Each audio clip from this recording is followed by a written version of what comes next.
Trees, forests, green. It's something we all take for granted.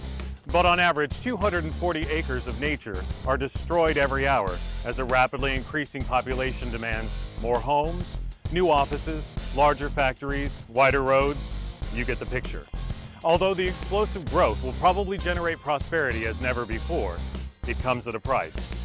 It has the potential to create the worst environmental crisis in human history. This is Flashpoint Earth.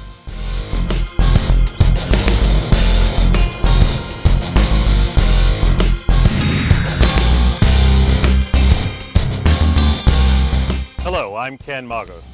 According to some estimates, an additional 3 billion people will call our planet home in only the next 50 years. That's an increase of 40% from today. That's a lot of people to accommodate, and a lot of problems in the making. How much do you know about the challenges facing the environment? The experts at Seton Hall University tell us there are 10 top issues that everyone should know about, but few people do.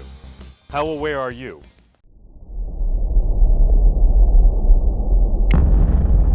Climate change.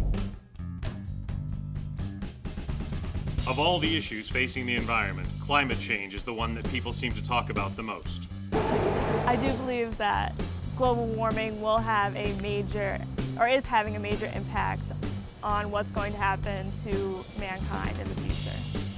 The single biggest challenge, without a doubt, facing the environment is global climate change. I'd say global warming. Climate change, global warming. Climate change is something that's already with us. We've already seen the devastating effects that it's had in other countries as well as right here. It's no surprise that climate change has got people talking.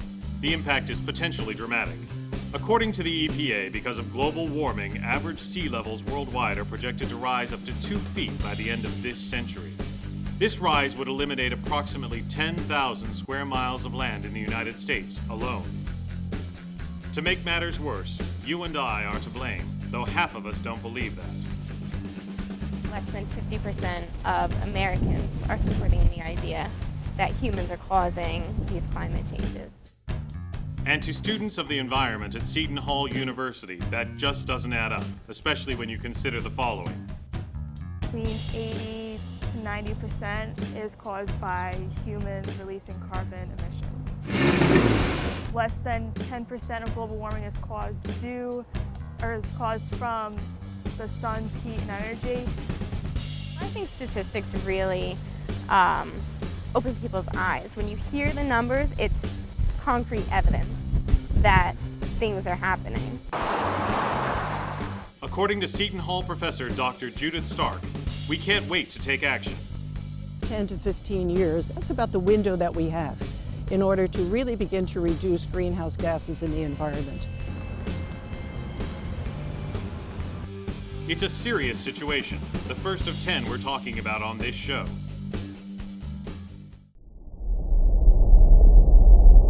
The second, clean water. Are you ready for some shocking statistics? According to waterproject.org, nearly 1 billion people don't have safe water to drink, and 1 in 5 children who die before age 5 worldwide die of a water-related illness. A great deal needs to be done. A great deal. That's because the issues involving water quality are wide-ranging. When farming goes wrong, pesticides and insecticides turn water into poison. And when landfills go wrong, waste and garbage get into the water supply. But no matter how the water gets contaminated, the health risks are enormous. According to the World Health Organization, about 2 million people die every year due to diseases transmitted through bad water. On to our next challenge, clean air.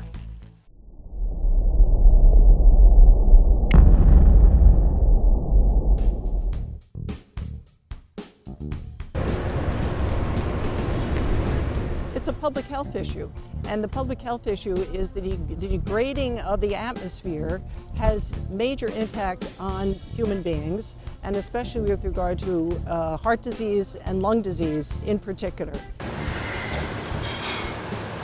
When you think of this issue, do you think of China? Many people do. Beijing is a notorious culprit. But Beijing isn't the only culprit. Quality air is a big challenge right here in the U.S. New Jersey continues to be an area that's called a non-attainment area by the federal government, which means typically we do not attain the standards for good quality air on most days in the state of New Jersey. We'll have more on clean air in a minute when we talk about pollution. But right now, we go from the lungs to the stomach and the issue of food quality.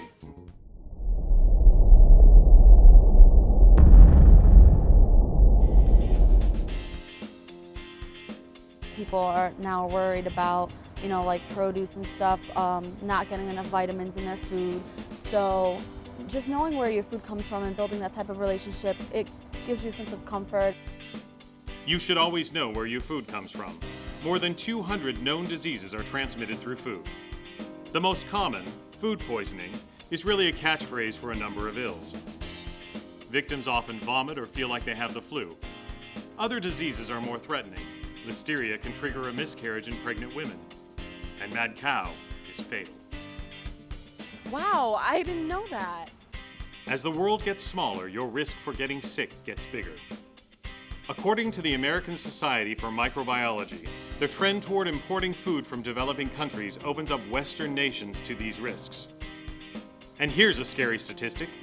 The research team says the FDA only inspects 1% of over 9 million batches of imports every year, a fact that few people realize. I guess it shouldn't be surprising that people don't understand these. These are difficult topics. Fortunately, the experts at Seton Hall have a plan. That's coming up. But first, there are more issues to explore.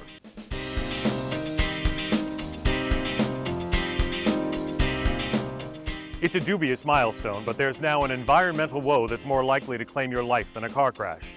We have the details next.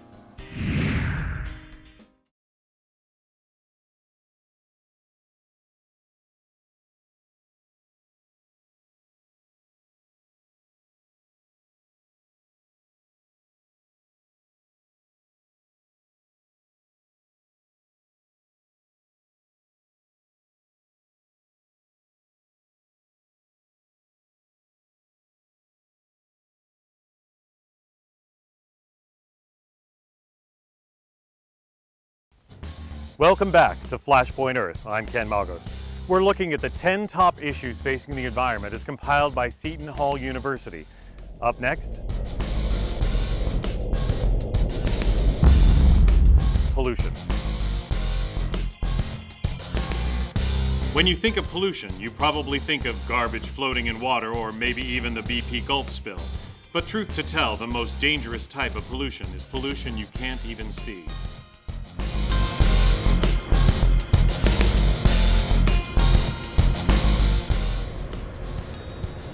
A study from the World Health Organization says 3 million people now die each year from the effects of air pollution. That's 3 times the 1 million who die in auto accidents. Fine particles in the air are the culprits. They're generated by traffic and power plants and become lodged in the heart and lungs. Although the health danger to one individual at any single time is relatively small, it's still a lot bigger than at any other time in human history. And the odds of air pollution claiming your life increase exponentially if you suffer from other health problems.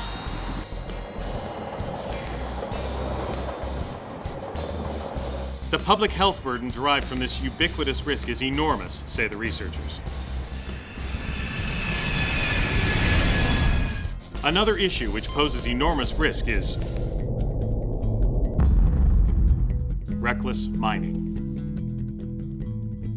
Even the greenest of the green will concede that mining makes our lives better. From the copper used in pipes to the rare earths inside batteries, a lot of good comes from mining, but a lot of bad does too.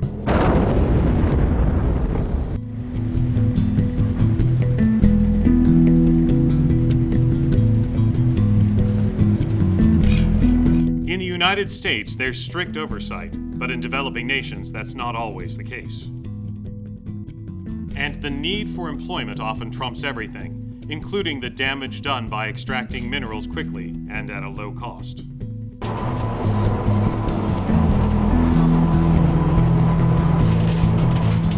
Reckless mining threatens wildlife, pollutes water, and changes the soil. The problem becomes evident during a storm. With all the rain, there's also mudslides. So if you live in a valley or you live on a steep mountainside, the rain and the mud can slide down. It's a vexing issue because the demand for metal is expected to rise significantly in years to come. The Geological Society of London says cell phones alone are bound to drive demand.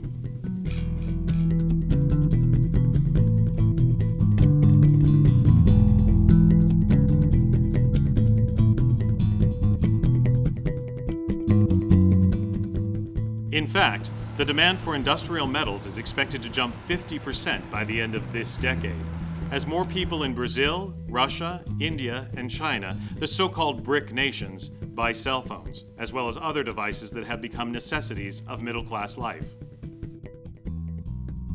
And that brings us to our next challenge. Urban sprawl. First, the good news. Massive amounts of people in the developing world are emerging from poverty and joining the middle class. Now, the bad news. The trend involves building more homes, new offices, larger factories, and wider roads.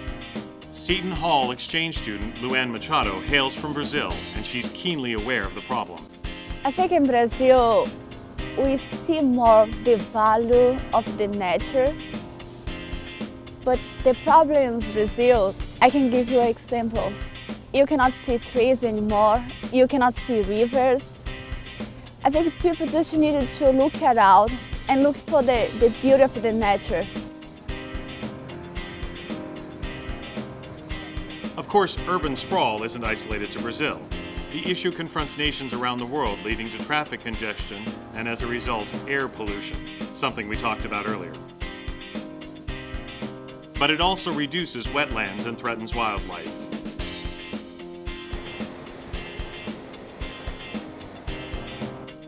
And that leads to our next challenge: destroying forests.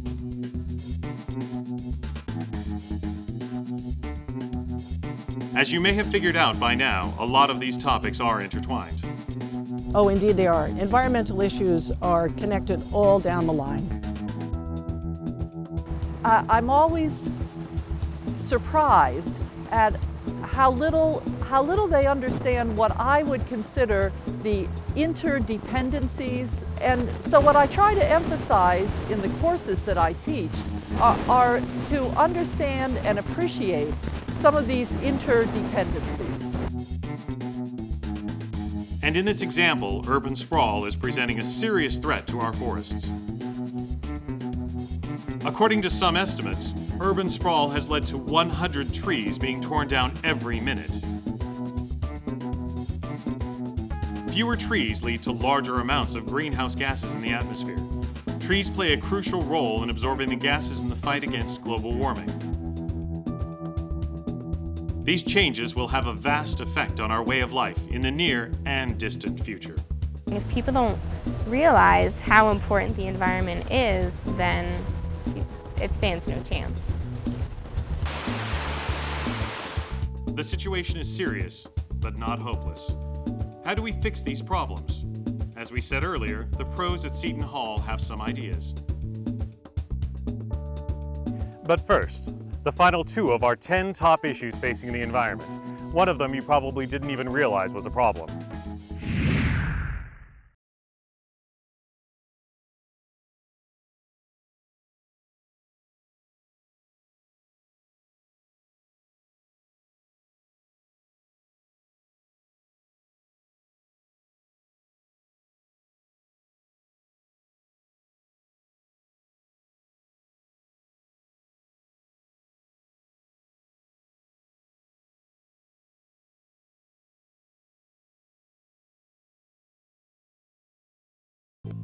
Welcome back to Flashpoint Earth, a look at the 10 top issues facing the environment as compiled by Seton Hall University.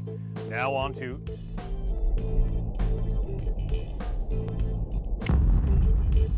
sustainability. It's a catchword that you hear all the time, but what does sustainability mean? According to the EPA, sustainability is development that meets the needs of the present without compromising the ability of future generations to meet their own needs. You hear so much about sustainability, you'd think everyone is going green, but that's not the case. According to National Geographic, people in Germany, Spain, Sweden, France, and South Korea are all doing less today than they were just 3 years ago. And that negative trend has Seton Hall student Victoria DeBold worried. One of my biggest concerns with global warming is what does it leave us for the future and for our children.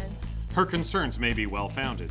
A 2009 poll from Pew Research ranked the top concerns among American voters. The environment came in at number 6. Not at the bottom of the list, but not at the top either. And that leads to our last challenge.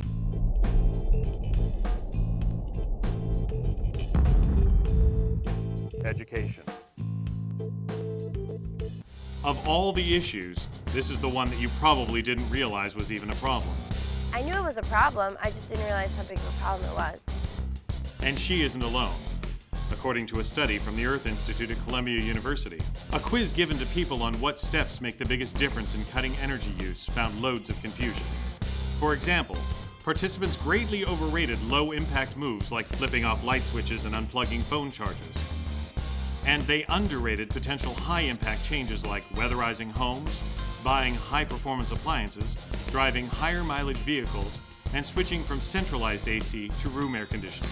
Education now is what we most needed. I think until something big happens, then that's when more people will realize. Fortunately, Dr. Marion Glenn and Dr. Judith Stark do realize. They're all too well aware.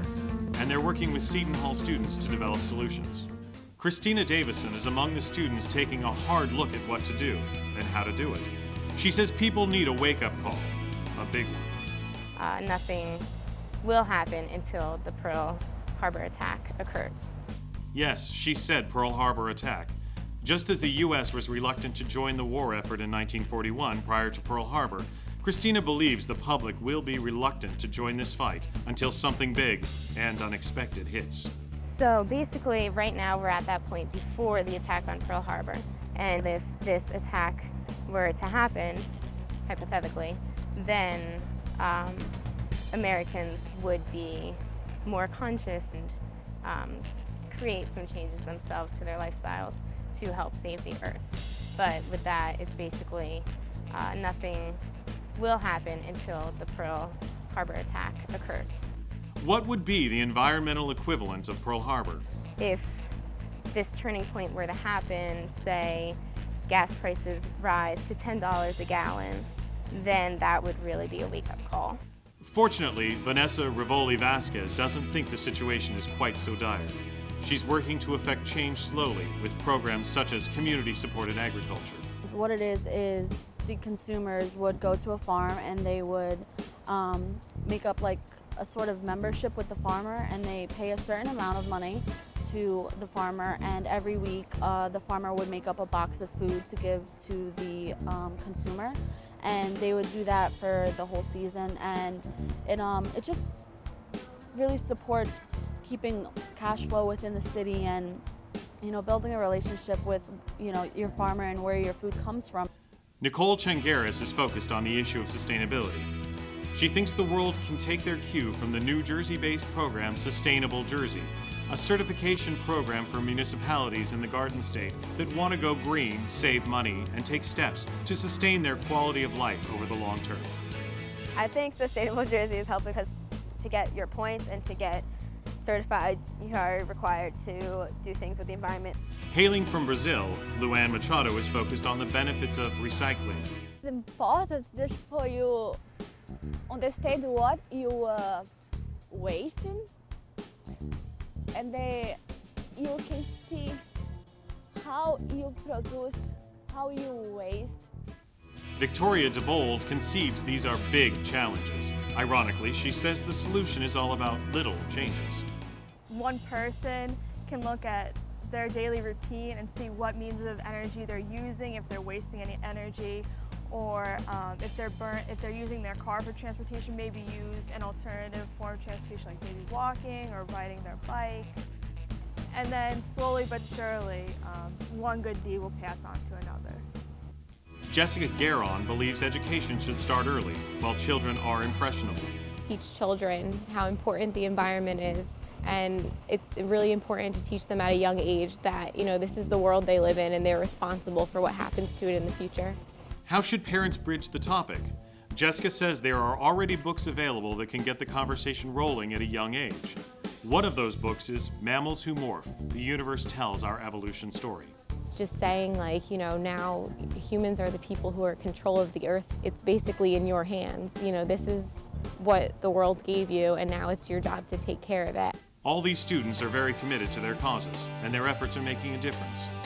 And it's their great hope that their passion for the environment will inspire everyone to make changes. Coming up, one more change you can make to save the environment. This one is easy and for anyone who drinks water.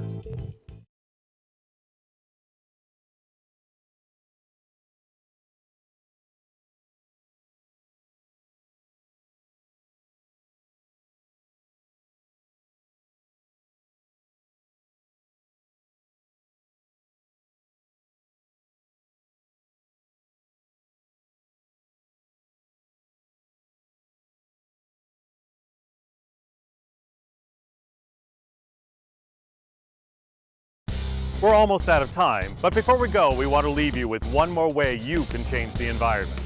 If you drink bottled water, look to see where it comes from. Water bottled closer to home has a far smaller carbon footprint than water from faraway nations that comes to you on a plane. Thank you for watching Flashpoint Earth. I'm Ken Magos.